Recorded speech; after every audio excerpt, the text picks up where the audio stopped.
If you eat right and do a certain things with your body, you can drop your sleep quota. I'm getting lazy and I'm sleeping, averaging somewhere around 4.5 hours now.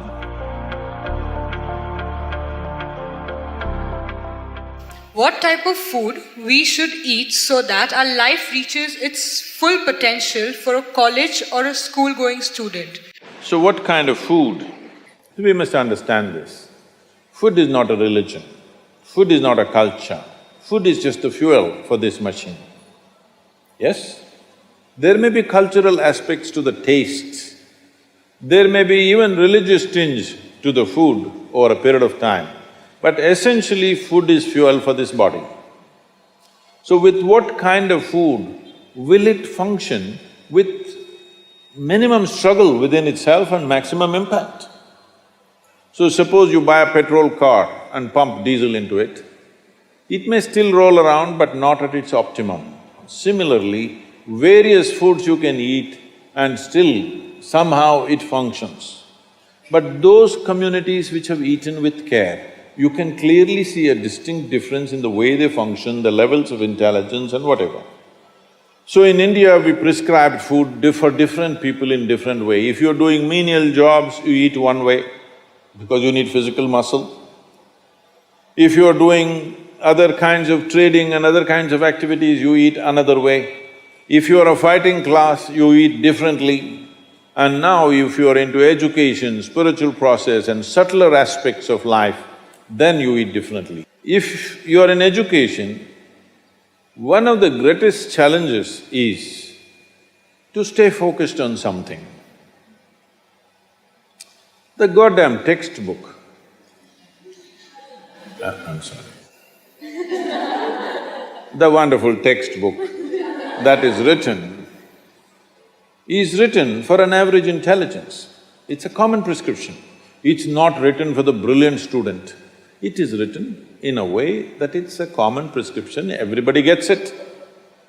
But that textbook, how much effort it is taking for a whole lot of people?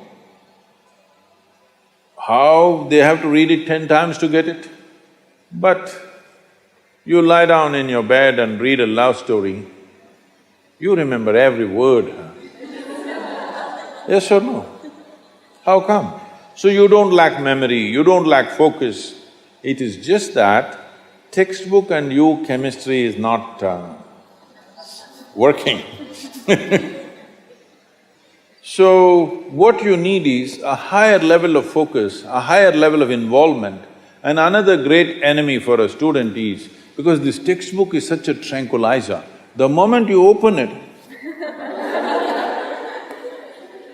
go to cinema till 2 a.m. you're up, open the textbook at 9 o'clock, right there, you smash into it. So sleep is another big enemy. So what kind of food do you eat so there is no inertia in the body? In yogic way of seeing things, we are looking at tamas, rajas and sattva. Tamas means inertia, rajas means activity but no balance, sattva means absolutely balanced kind of energy. When you're in education, you need a very balanced kind of energy because you have to focus on something which doesn't naturally interest you. It's not something with which your chemistry is gelling. If your chemistry is gelling, you are always focused on that one, isn't it? Here there's no chemistry, but you have to focus on that. For this you need a balance and a steady mind. For this you need to eat in a certain way. To put it very simply, food goes through your body through the alimentary canal. From your mouth to your anal outlet, there is a pipe. Through this it runs, going through various stages of digestive process. Many of you are biology people, right? So, it goes through the alimentary canal. Now it begins with the lip. Here, if you look at this, all the herbivores and carnivores. If you look at the animal kingdom, there are herbivores and carnivores are two main segments of animals in the world. One eats vegetable matter, another eats meat. If you look at the alimentary canal, the way it is built, between herbivores and carnivores, there's a distinct difference.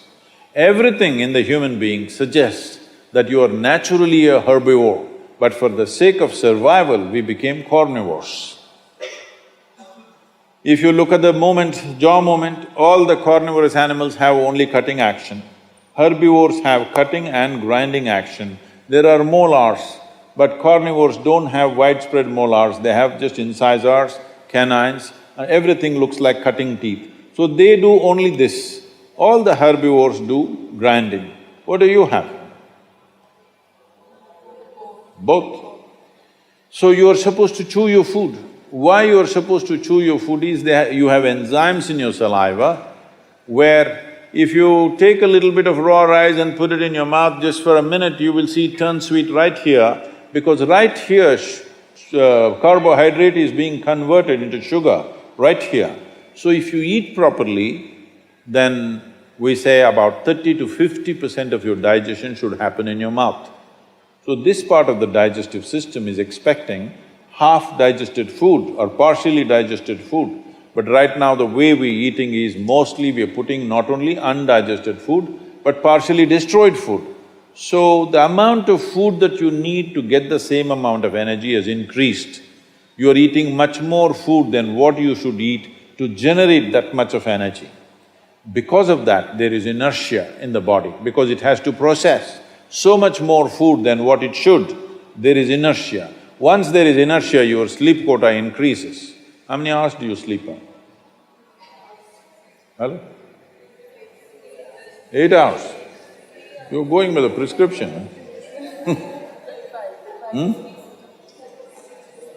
See, this is not that you must deny yourself sleep, that's not the point. But if you eat right and do a certain things with your body, you see very effortlessly, within 3 to 4 weeks, you can drop your sleep quota anywhere between 2 to 3 hours. 1.5 to 3 hours very easily you can drop if you just eat consciously and just learn to sit properly, just the posture, your geometry of the body and what goes into the system. If you just manage these two things, you will see sleep quota will just come down like that. Just to tell you, for over 25 years, I have largely managed with an average of 2.5 hours of sleep. Now I'm getting lazy and I'm sleeping, averaging somewhere around 4.5 hours now, but 7 days of the week, okay? 365 days, non-stop, on, almost every day. My daughter didn't call me for a month. I asked, what the hell is the problem with you? Why are you not calling? She said, every 6 hours you're in the new city, what the hell I'm supposed to do? So I said, okay, which is true. In one day, sometimes we're doing 3 cities, so it's a non-stop activity. And today, many people around me have learned to do this. Over 100, 150 people around me are doing this kind of activity, averaging 4 hours sleep and 7 days of the week, they're on, all the time. And they are not irritated, they are not frustrated, they're joyful and they're wonderful. Why this is this? There are many aspects to this, but one important aspect is food, how you eat. Not only what you eat, how you eat is also very important, because food is a live thing. One simple thing all you girls can do is just see various health issues and inertia issue, focus issue, just bring 40 to 50% of the food in its raw form, that means it's alive. It must be a live cell, it can be a vegetable, it can be a fruit, it can be a nut, it can be sprouted gram. At least 40 to 50%, the food that you eat must be alive.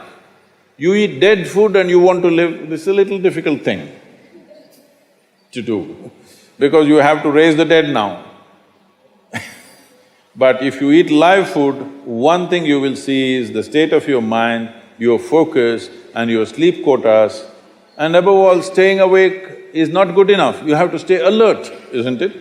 How alert you are, how focused you are, only to that extent everything yields to you in this world, isn't it so? What is the level of focus will determine whether the world yields to you or not, isn't it? And one more aspect of life, one more aspect of food is, when you consume something, it must be of a simple genetic code, in the sense, it must be a very simple software. Vegetables, fruits, nuts, sprouts, they're very simple. More complicated means animal food becomes more and more complicated. Suppose you eat an animal which has some amount of emotion and a life of its own. Now the code in that… we were talking about this, your body is just an accumulation of memory, which means a certain software, isn't it? This is the most complex software. Human software is the most complex software on the planet of all the creatures. So if you eat an animal, particularly a mammal, if you eat, it has a similar kind of complexity, maybe not as complex as this, similar level of complexity because it has thought and emotion of its own. Now for you to break that code and integrate it into your system, you are not fully successful. So it will leave traces of certain qualities within you. You cannot break that code and make it a part of yours because it's a different and complex code.